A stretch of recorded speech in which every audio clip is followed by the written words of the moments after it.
Summer na sa Italy. Yan, konti pa lang yung tao. Ito yung parang free. Pwedeng maglagay ng kahit ng sino ng payong dyan. Andun naman yung mga payong-payong ng mga kabana. Dyan sila.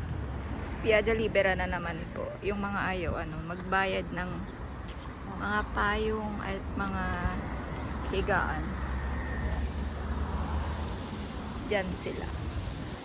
Yung mga gusto magdala lang ng payong, dyan sila pwedeng maglagay. Kasi doon yung mga may babayaran dyan. Ganito po dito pag summer. Sa July at August mas madaming tao. Ayan, mga naglalakad-lakad sila. May nagtatakbo, may nagbabike.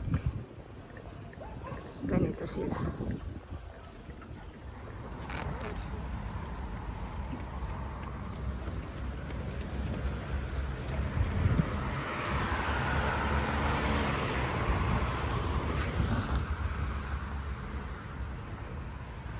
Maaga pa kasi kaya hindi pa gaano karaming madami yung tao. At saka pag pumasok na yung July, August, mga half ng September, madami talagang tao dito. As in, punong-puno. Pati daanan ng bisikleta dyan, parkingan ng mga kotse, mga motor, daanan ng tao. Tapos dyan, punong-puno.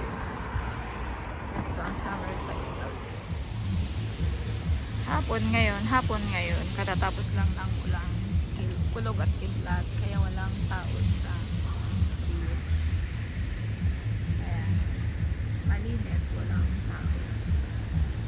Pero madaming sasakyan. Pag umuulan dito, traffic. Pero hindi gaya ng Pinas na bumper to bumper. Nandito lang sa mga gilid-gilid yung mga chalet. Ang ganda ng mga setup ng mga chalet. Naya akong mag-video dahil baka makita ako ng may-ari.